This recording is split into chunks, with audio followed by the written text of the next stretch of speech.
신명기 33장 8에서 11절 말씀입니다. 33장. 하나님의 사람 모세가 죽기 전에 이스라엘 자손을 위하여 축복함이 이러하니라.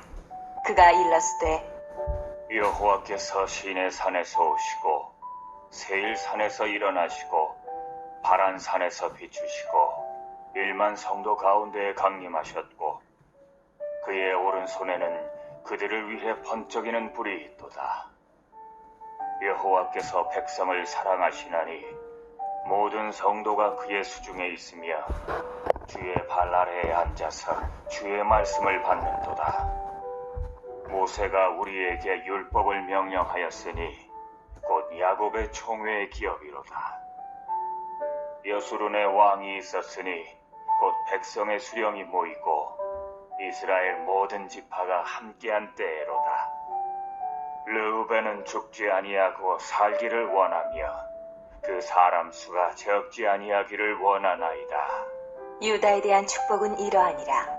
일렀으되 여호와여, 유다의 음성을 들으시고 그의 백성에게로 인도하시오며 그의 손으로 자기를 위하여 싸우게 하시고 주께서 도우사 그가 그 대적을 치게 하시기를 원하나이다. 레위에 대하여는 일렀으되 주의 둠밈과 우림이 주의 경건한 자에게 있도다. 주께서 그를 마사에서 시험하시고 무리바 물가에서 그와 다투셨도다. 그는 그의 부모에게 대하여 이르기를 내가 그들을 보지 못하였다 하며 그의 형제들을 인정하지 아니하며 그의 자녀를 알지 아니한 것은 주의 말씀을 준행하고 주의 언약을 지킴으로 말미암음이로다. 주의 법도를 야곱에게 주의 율법을 이스라엘에게 가르치며 주 앞에 분향하고 온전한 번제를 주의 제단 위에 드리리로다. 여호와여, 그의 재산을 풍족하게 하시고 그의 선의 일을 받으소서. 그를 대적하여 일어나는 자와 미워하는 자의 허리를 꺾으사 다시 일어나지 못하게 하옵소서. 사랑하는 형제 여러분, 4월 22일 목요일 새벽 목상에 오신 것을 환영합니다. 모세가 고별 설교를 마치고 이스라엘 각 지파에게 축복을 하고 있는데요. 축복의 근거는 언약입니다. 그래서 1절부터 읽었고요. 이스라엘이 하나님과 언약을 맺은 백성이므로 축복이 있고 그리고 이스라엘 공동체와의 언약 장면은 40년 전 시내산에서였습니다.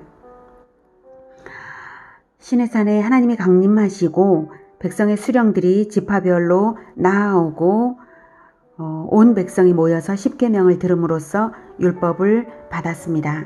그러므로 율법은 기업을 받을 수 있는 계약서와도 같습니다. 하지만 율법이 계약서로만 남아서 축복이 되는 것이 아니라 실천 행위가 어떠한가에 따라 언약에 합당한 실천 행위가 어떠한가에 따라 축복의 모양새가 각 지파마다 다릅니다. 르우벤은 아버지의 첩 비라와 가늠한 일로 인해서 장자권을 잃고 탁월성을 잃고 매우 작은 지파가 되었습니다. 하지만 그래도 종족이 보존되어서 언약 백성 공동체로 남는 것 자체가 축복이죠. 유다 지파는 통치권의 축복을 받아 왕족이 되게 되었고 그리스도가 태어날 지파로 지정되었습니다. 과거 유다가 아버지께 충성하고 동생을 구하기 위해 자신을 헌신한 십자가 정신 때문에 아버지 야곱에게 받은 축복이 모세에게도 일관되게 나타났습니다. 그러면 과거 조상의 행위대로 다 결정되어 버리는 것인가 하면 그렇지 않습니다. 과거 조상의 행위로 인해 받은 저주가 오히려 후손의 언약 실천 행위로 인해 저주가 오히려 축복이 된 사례가 레위 지파입니다. 레위에 대해서는 일렀으되 주의 둠밈과 우림이 주의 경건한 자에게 있도다. 둠밈과 우림은 영적 지도자의 축복입니다. 둠밈은 온전함이라는 뜻의 공의를 상징하는 것이고 우림은 비춤, 조명, 빛이라는 뜻이죠. 하나님의 사역의 특성이죠. 진리의 빛을 밝히는 것, 그것을 나타냅니다. 우림과 둠밈은 그래서 빛과 진리 이렇게 해석을 해도 되겠습니다. 대제사장이 재판을 행할 때에 판결 흉패 안에 넣어서 마치 제비와 같은, 제비뽑기 할 때 제비와 같은 판결 도구로 사용을 했습니다. 이것은 레위지파, 대제사장이 레위지파잖아요. 그래서 레위지파를 통하여 하나님의 완전하심과 공의가 드러나야 했기 때문에 우림과 둠밈을 늘 대제사장이 소지한 것이고요. 영적 지도자의 지도가 최고 권위입니다. 주의 경건한 자라고 이제 말씀을 하시는데요.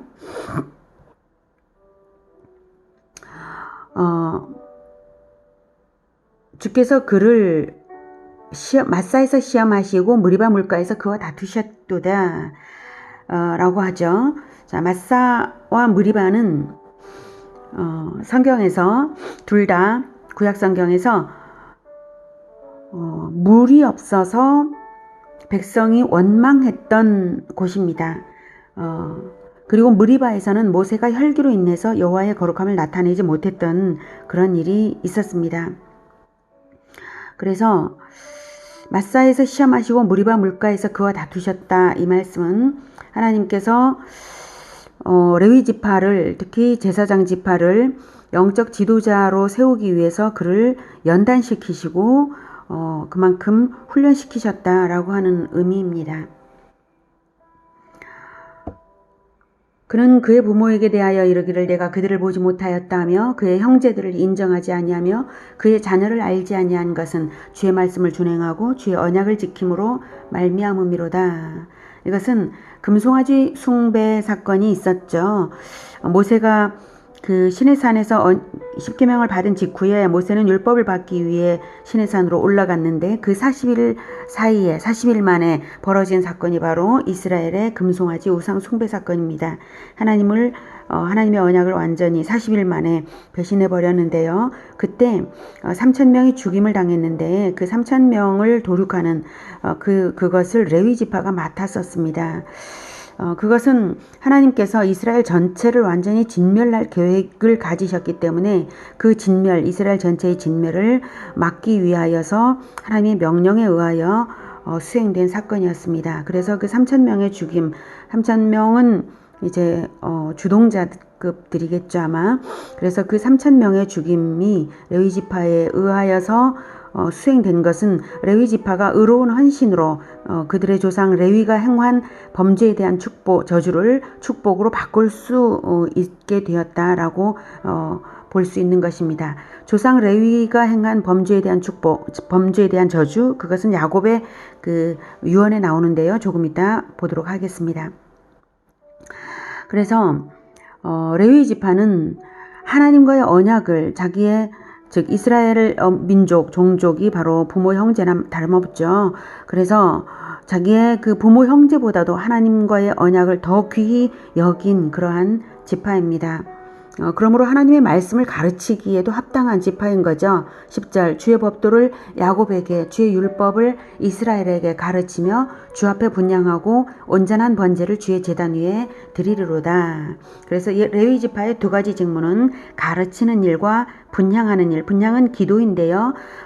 번제를 제단 위에 드린다는 것과 합쳐서 예배권입니다. 그래서 하나님의 말씀을 가르치는 교육권과 강단에서의 가르치는 그 강단권과 그리고 예배권, 이것이 바로 레위 지파의 두 가지 중요한 직무입니다. 11절 여호와여 그의 재산을 풍족하게 하시고 그의 손에 일을 받으소서. 그를 대적하여 일어나는 자와 미워하는 자의 허리를 꺾으사 다시 일어나지 못하게 하옵소서. 그의 재산을 풍족하게 해달라고 이제 간청하는데요. 이스라엘에게 받는 11조를 말하고 있습니다. 그런데 11조라고 하는 것은 이스라엘의 경제 수준과 신앙 수준에 비례하게 되죠. 이스라엘이 경제 수준이 높으면 11조도 많이 낼 것이고 경제 수준이 낮으면 11조도 적어질 것입니다. 근데 이스라엘의 경제 수준에 비례하기도 하는데 또 한편 신앙 수준에도 비례합니다. 이스라엘이 경제 수준이 높아져도 11조를 안 내면 결국 레위 지파의 재산은 풍족할 수가 없는 것이죠. 그래서 신앙 수준에 비례합니다. 그래서 경제 수준이 높아지는 것은 이스라엘이 레위 지파에게 언약의 말씀을 잘 받아서 축복의 결과로서 그렇게 되지만, 그러나 그것을 배신하여서 11조를 내지 않는다면 결국 그것 역시 레위 지파가 제대로 가르치지 않았기 때문이다 라고 볼 수 있으므로, 결국 11조를 받는 것이 11조가 레위 지파에게 가지 못하게 되는 결과가 되는 것입니다. 그래서 그게 다 경제 수준, 신앙 수준이 전부 레위 지파가 하나님의 말씀을 어떻게 얼마나 잘 가르치느냐에 연동되게 되는 것입니다. 그러면 레위에 대한 이런 축복은 결국 이스라엘에 대한 축복이 되는 것이기도 하죠. 그래서 그의 재산을 풍족하게 하소서라는 말은 이스라엘을 풍족하게 하소서라는 간청과 똑같습니다. 한편 레위에 대한 이런 축복은 야곱의 축복과는 아주 많이 다른데요. 창세기 49장 5에서 7절을 보면, 시몬과 레위는 형제여 그들의 칼은 폭력의 도구로다. 내 호나 그들의 모의에 상관하지 말지어다. 내 영광아 그들의 집회에 참여하지 말지어다. 그들이 그들의 분노대로 사람을 죽이고 그들의 혈기대로 소의 발목 힘줄을 끊었음이로다. 노여움이 혹독하니 저주를 받을 것이요 분기가 맹렬하니 저주를 받을 것이라. 내가 그들을 야곱 중에서 나누며 이스라엘 중에서 흩으리로다. 이렇게 시므온과 레위가 묶여서 두 지파가 묶여서 아버지 야곱에게 이렇게 저주를 받았습니다. 시므온과 레위가 함께 모의하고 저지른 사건은 세겜 학살입니다. 여동생 디나를 세겜 족속 추장의 아들 세겜이 범했기 때문에, 디나를 범했기 때문에 오빠들로서 보복을 한 것인데요.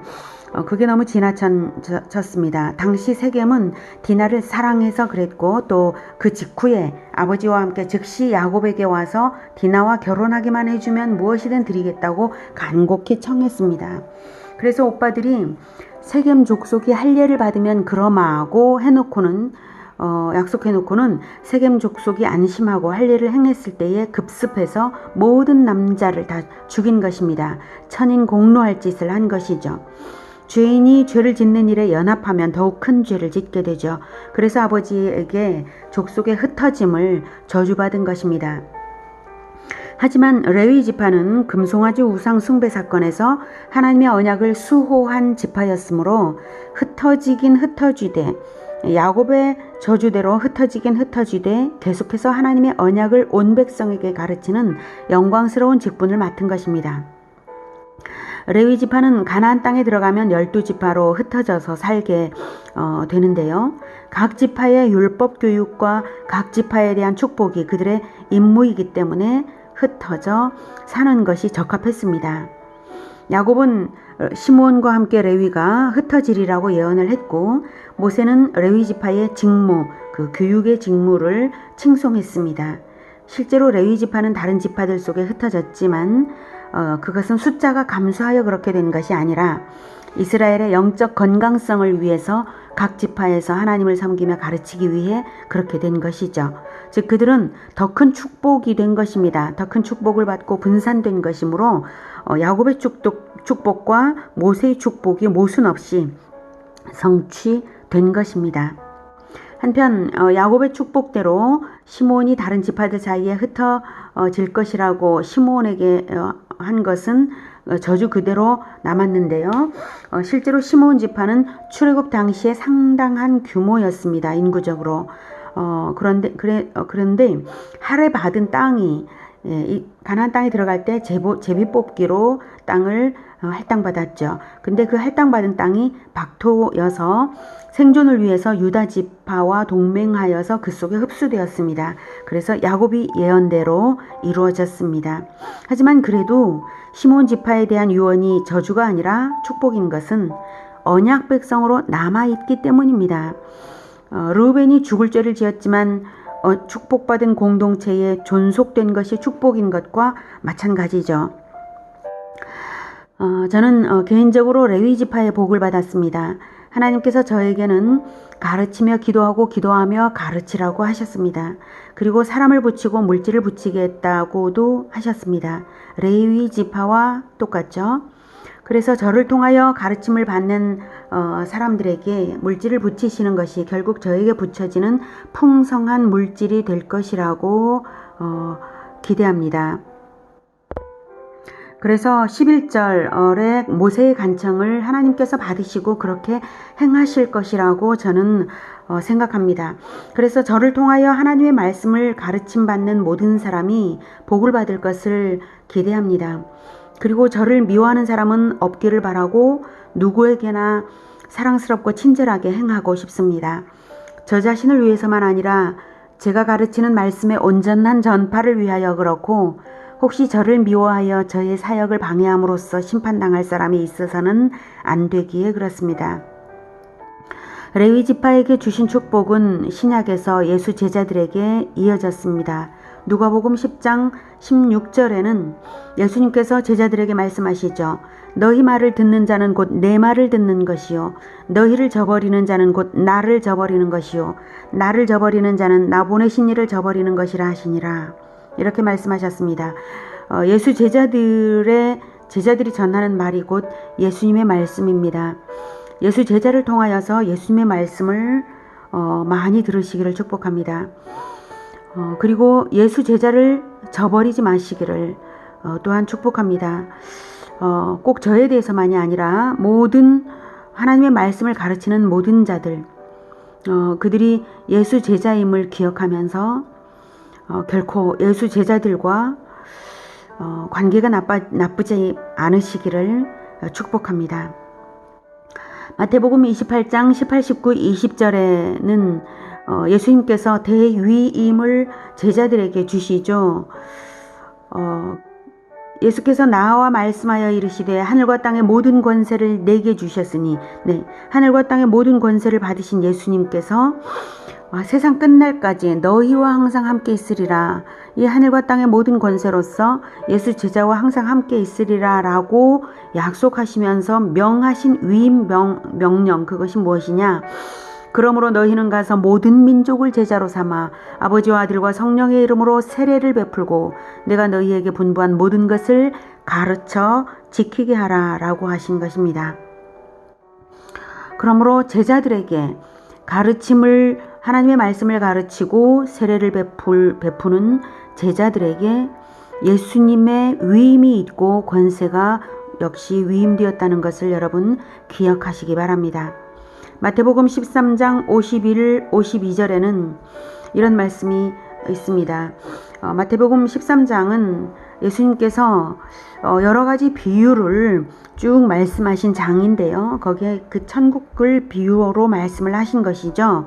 그 천국이 정말 어마어마한 축복인 것을 쭉 말씀하신 비유들이 이어졌는데요. 51, 52절에는 그 모든 비유를 말씀하신 다음에 이 모든 것을 깨달았느냐 하시니 대답하되 그러하오이다. 52절 예수께서 이르시되 그러므로 천국의 제자된 서기관마다 마치 새 것과 옛 것을 그 곳간에서 내오는 집주인과 같으니라 라고 말씀하셨습니다. 집주인과 같다는 것은 주인이신 모든 것의 주인이신 분과 같이 주는 권세가 있다라고 하는 것입니다. 주는 권세. 곳간은 풍족한 것이 쌓여 있는 것이죠. 모든 자원이 곳간에 있습니다. 천국 곳간에 영적인 자원과 또 물질적인 모든 자원, 인간에게 필요한 모든 자원들이 제공되는 그 권세가 집주인이신 하나님께 있고 그 곳간에 있는데요. 그 곳간에서 집주인처럼 그 열쇠가 바로 천국의 제자된 서기관에게 있는데요. 천국의 제자, 즉 예수님의 제자이고 또 서기관은 하나님의 말씀, 성경에 대한 것을 전문적으로 아는 사람들 아닙니까? 말씀의 전문가이고 또 가르치는 자들입니다. 천국의 제자된 서기관마다 마치 새 것과 옛 것을 그 곳간에서 내오는 집주인처럼 권세 있게 가르칠 것이다. 그 가르침에 따라 그것이 그 자원이 베풀어질 것이다 라고 하는 이 말씀이십니다. 새 것과 옛 것은 신약 성경과 구약 성경이겠죠. 옛 가르침과 새 가르침, 그에 따라 모든 자원들이 내어 주어지는 것입니다. 자, 어떻습니까? 대단한 권세죠. 그리고 이제 신약 이후 교회 시대는 고대의 왕족이 없으므로 유다 지파에게 주신 통치권도 예수 제자들에게 결합되어서 이어졌습니다. 왕 같은 제사장이라고 하신 것이 그것입니다. 그런데 중요한 것은 예수 제자로 부르시는 대상이 공개적인 부르심이라는 것을 아시기 바랍니다. 예수 제자는 자원하여서 충성하는 자들에게 열려 있습니다. 목사가 되어도 좋고 설령 목사가 되지 않아도 말씀을 가르치며 목회자적인 삶을 산다면 또한 예수 제자입니다. 여러분 모두가 모든 민족을 제자 삼아 예수님이 분부하신 모든 것을 가르쳐 지키게 하는 복된 예수 제자들이 되시기를 축복합니다. 기도하겠습니다. 하나님, 우리를 예수 제자로 불러주신 것을 감사합니다. 우리가 참으로 복된 것을 주님께 받았사오니 우리가 주님께서 명하신 모든 것을 가르쳐 지키게 하는 제자화의 이 사명을 잘 감당할 수 있도록 주님 도와주시옵소서. 하나님의 말씀을 읽을 때마다 깨닫게 하여 주시고 그 가르침을 우리가 먼저 받고 지킬 줄 알게 하시고 그리고 제자들에게 부지런히 가르치고 또 함께 실천하면서 언제나 주님의 가르침을 가르침으로써 공동체를 복되게 하는 우리가 되게 하여 주시옵소서. 주님께서 우리에게 주신 이 참으로 복된 위임 명령을 끝까지 인생 내내 지키고자 합니다. 늘 잊지 않게 하시고 우리들과 함께 하여 주실 줄을 믿고 감사드립니다. 예수님의 이름으로 기도드립니다. 아멘. 이어지는 시간은 개인 기도 시간입니다.